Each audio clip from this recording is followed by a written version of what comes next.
Welcome back to New Mexico Media Makers. Joining us now is a local producer and actor, James Blackburn.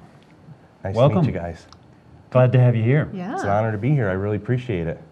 So now you're a local actor, a producer, but you also have more hats than that. And we were talking about head size earlier, but we'll get to that in a second, since you and I share big heads. Yes, we have massive brains. Massive brains, that's what we like to say. Yes. So what else do you do besides produce and act? Well, I try to make a living doing anything legal, is what I've always said. Because I'm a jack of all trades. I've painted houses, I've stained decks, I've worked at grocery stores, and luckily enough, I've been able to work in the movie business off and on over the last 7 or 8 years here in New Mexico more than anywhere else. Although I did get to travel when I was working on The Lone Ranger, which was a real thrill to get to go to the different states that they were filming in. Oh, I bet, because everyone's been talking, the buzz has been about the Lone Ranger and everything. Yes. So what do you think the finished product, how's it looking from an insider's point of view? Well, from everything that I saw, and I worked on the movie for almost the 7 months that they were here in town, it's going to be awesome, and that's really all I can say. I can't tell you anything else, but check it out because it's going to be a beautiful film. And I kind of describe it a little bit as Pirates of the Caribbean in the Old West because it has some of that sort of style where there's high drama and action and a little bit of humor here and there, So it was an honor to work on it. Now you remember as a kid watching the Lone Ranger TV show, so obviously it's going to be very different. It's kind of updated. Yeah. There's some similarities to the original, obviously, and with storyline and stuff like that, and then obviously the infamous mask, But yeah, it's. I had to go back and watch all the old episodes while I was working on the movie. They didn't require me to. I just decided to do it myself because I thought it would be interesting to see how it started again. And it was on every Saturday morning when I was a kid, so I watched it every Saturday morning. It was always a good lesson, and there was nobody was spraying blood or anything like that. It was just a lesson about morality and being a better person, basically, and that's what this Lone Ranger movie feels like to me as well. So do you think that in order to teach lessons about morality and that sort of thing, that you kind of have to couch it a different way now for today's audiences, basically, so that they don't feel like they're being preached to, or it's an old message? Yeah, well, I think they sneak it in without shoving it down people's throats, and but it's still there. But and it's Disney, so it's obviously going to be made for a younger audience as well. So. What's the deal on Johnny Depp's headdress? That people have been talking about that. What is it? The bird. Happening? Yes. Yeah. Yes. Is that a pet, or what do we have going on there? That it's on his head. That's really all I can say about it at this point. When you're on a big movie like that, you make promises and you sign paperwork that you're not going to reveal too much. So, and to be honest with you, Johnny actually got the idea though from a painting. If you look online, you can find the actual painting online. The same thing with the stripe paint on his face and everything, and the bird on the head. It's all a famous painting from. It's a pretty recent painting, I believe, but yeah, definitely Google it if you get a chance because you'll find the photo the painting that he used for the inspiration of it. So it is a bird, because I couldn't tell from the photos I was looking at if it was a bird or just a bad hair day. And it was kind of a combo, It was a bird with a bad hair day. But yeah, it was great, and what else can I say about it? It was the greatest experience of my life so far. And the reason why I say so far at the end is because I know there's another movie around the corner, and that'll probably top that one, because every movie I've worked on and I've been fortunate enough to be a part of has been a great experience, and it's just great memories, and I love doing it. So speaking of hair, you're a very hirsute gentleman, if I may say so myself. Thank you. Have you found that works for you negatively or positively, as far as the hair? It varies. It just depends on the movie or the producer. Whoever I meet along the way, people, they either take me or leave me, and most of the time they take me. I think people realize that I'm a nice guy and that I'm pretty laid back and relaxed, but when it comes time to do the scene on camera, whatever intensity it needs, I'm there and I'm ready to do it as soon as they yell rolling, I'm on. So as an actor, of course, you're conscious of image and your appearance, that sort of thing. What if somebody says, okay, I'd love you for this part, but you need to shave your head because we need a bald insurance salesman? And I would do it. For the right part, my head, my beard, anything can go. It's all optional. I even shave my back hair for a movie part, if I had any. That's how Catherine got this part. Yeah. We had to make her shave all of her back hair. Otherwise, it's in my contract. It was great. I didn't even notice there was any She fought there. us for a while. Yeah. But yeah, for the right movie role, I would shave my head. I mean, mean, I know it seems like a lot of hair, but trust me, for the right role, I'll change my appearance to what it needs to look like.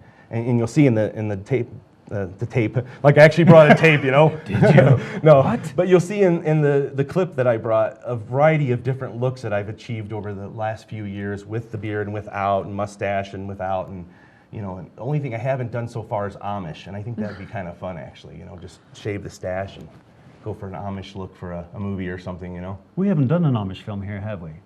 Well, there was I believe in Plain Sight, there was a episode with Amish in it.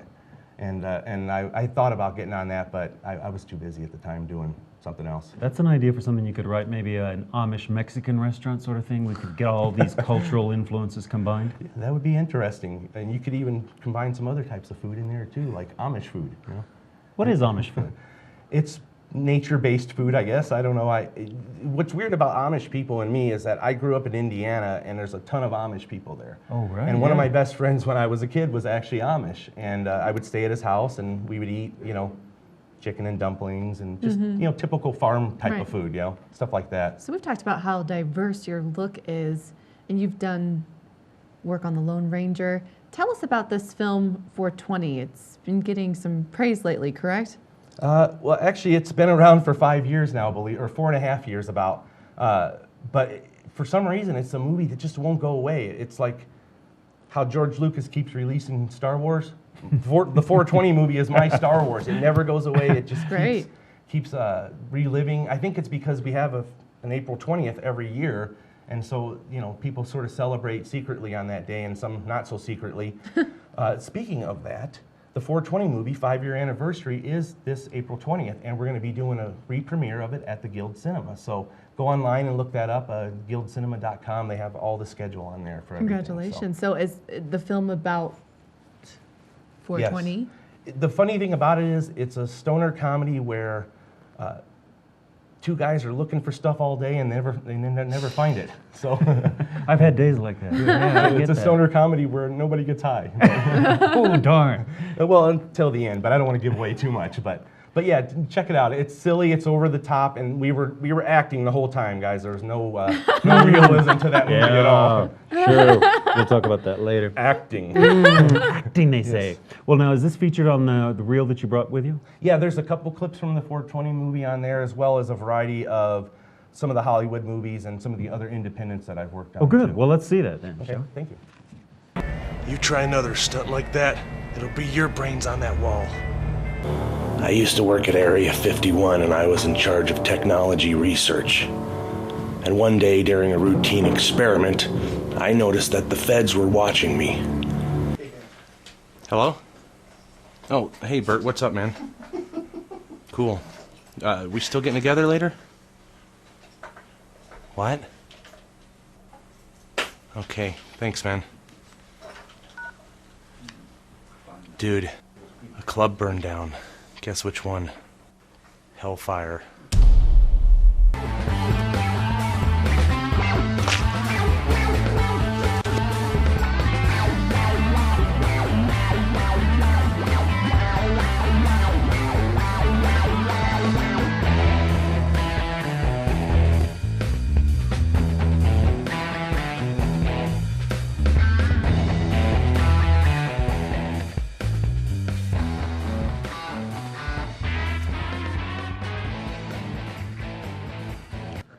Wow. Yeah. Thanks. That was all you? Yeah, it was a variety of different looks there. Obviously, under this big old beard, there's actual chin under there and stuff like that. and in the hair, which is normally pretty curly like this, in that one clip you saw was straightened out. Just trying to, you know, every time I do a movie, I try to reinvent my look a little bit based on the character and what I know the filmmaker will allow me to get away with, because sometimes they have a specific thing in mind and they don't want you to alter it or change it. But for the most part, you know, you can have some fun with it and do a variety of different things. You know, it's I've always had a lot of respect for Lon Chaney and Lon Chaney Jr. because you would never know it was them unless you looked in the credits half the time, you know. And I fooled my own mother with some of those clips, and some of those she had to ask me to circle who I was if there was more than one person in the shot, because she wasn't sure. See, that's a sign of a great actor. Well, Yes. thank you. I'm getting there. I'd say acting is it's a lot like music. You never stop getting better at it. You just keep at it, and if you think you're as good as you're ever going to get, you're wrong, because you can always learn something new.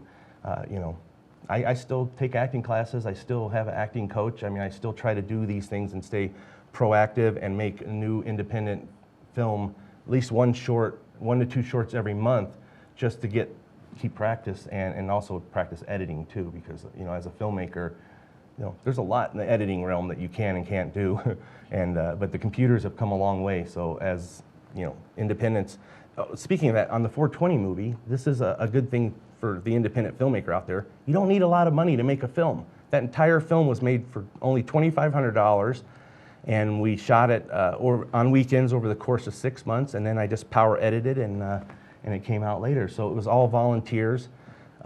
Everybody in that movie I'd met on these other Hollywood movies here in town, and we all watched what the people were doing. We watched the lighting and the directing and the acting, and we took all that knowledge and flushed it down the toilet and made the 420 movie instead. Wow.